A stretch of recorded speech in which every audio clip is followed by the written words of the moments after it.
7টা আমলের কথা বলতেছি, পুরা বলতে অল্প টাইম লাগবে, আমল করতে অল্প টাইম লাগবে। এই আমলান করলে আল্লাহ বান্দাইগারে কয় ইগা ভদ্র, আল্লাহর নূরের ফেরেশতারা আল্লাহর বান্দাইগা ভদ্র, এবং বান্দাইগার গুনাহ যদি সাগরের ফেনা পরিমাণ হইয়া থাকে, আল্লাহ এই 7টা আমল করলে আল্লাহ তার গুনাহগুলা মাফ করে দিব।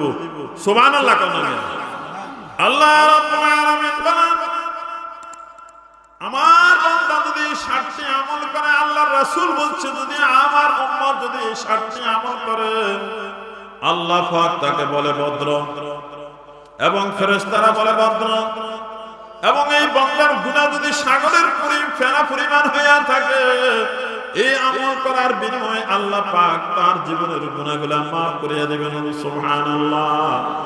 ও আমার পর্দার আড়ালের মা বোনেরা, কথা শুনেন, এই 7টা আমল যদি করেন, 1 নম্বর আমল হলো 1 সেকেন্ড লাগবে না।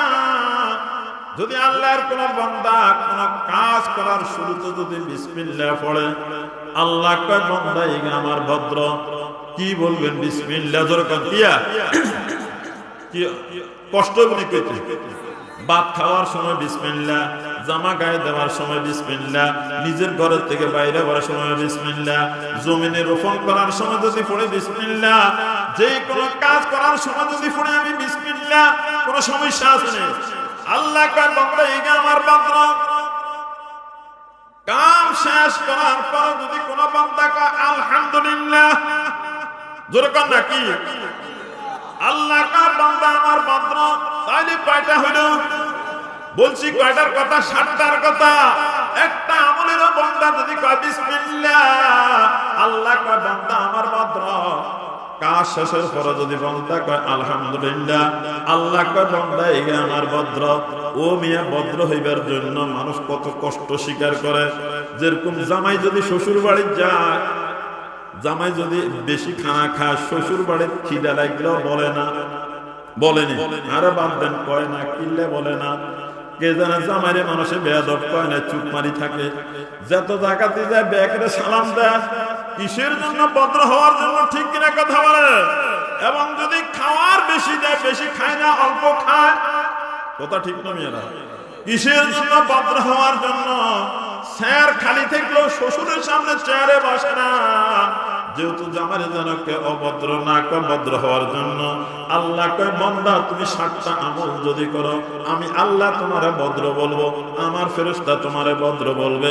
সাগরের পেনা পরিমাণ তোমার আমল নামে যদি গুনাহ থাকে, এই 7টা আমলের বিনিময়ে আমি তোমার জীবনের গুনাহ মাফ করে দিলাম। 1 নম্বর আমল হলো বিসমিল্লাহ। আজকে তুমি বলবেন তো। 2 নম্বর আমল হলো কাজ শেষ হওয়ার পর আলহামদুলিল্লাহ। 3 নম্বর আমল হইল কোন মুসিবত যদি আপনার সামনে চলে আসে, মুসিবতের কথা শুনে, তখন পড়বেন কে ইন্না লিল্লাহি ওয়া ইন্না ইলাইহি রাজিউন। আর ভবিষ্যৎ জীবনের জন্য কোথায় যাইতে, আমার টাকা দিবেন কবে? 5 তারিখে। সঙ্গে বলতে হবে কি ইনশাআল্লাহ। ঠিক কিনা কথা? অমুক দিন আপনার সঙ্গে দেখা করুন ইনশাআল্লাহ বলবেন। এই কথাটা বললে আল্লাহ কা আমার বান্দা ভদ্র। আর যদি কোনো মুখের থেকে খারাপ উচ্চারণ হয়ে যায়, তখন কি পড়বেন? লা হাওলা ওয়ালা কুওয়াতা ইল্লা বিল্লাহিল আলিয়্যিল আযীম। কোন খারাপ জিনিস দেখলে পড়বেন আস্তাগফিরুল্লাহ রাব্বি মিন কুল্লি যামবিন ওয়া আতুবু ইলাইক। আর হার হালাতে যখন যে অবস্থায় থাকবেন, অন্তরের মধ্যে জিকির করবেন লা ইলাহা ইল্লাল্লাহ, লা ইলাহা ইল্লাল্লাহ, লা ইলাহা ইল্লাল্লাহ, লা ইলাহা ইল্লাল্লাহ। 1 নম্বর আমল হলো বিসমিল্লাহ। 2 নম্বর আমল হলো আলহামদুলিল্লাহ। 3 নম্বর আমল হলো কোন মুসিবতে পড়লে ইন্না লিল্লাহি ওয়া ইন্না ইলাইহি রাজিউন। ভবিষ্যৎবাণীর জন্য পড়বেন ইনশাআল্লাহ। কোন খারাপ জিনিস দেখার সঙ্গে সঙ্গে কইতে হবে আস্তাগফিরুল্লাহ। কোন কিছু হইয়া মুখের থেকে বাইরে হয়ে যায় পড়তে হবে না হাওলা ওয়ালা কুওয়াতা ইল্লা বিল্লাহ।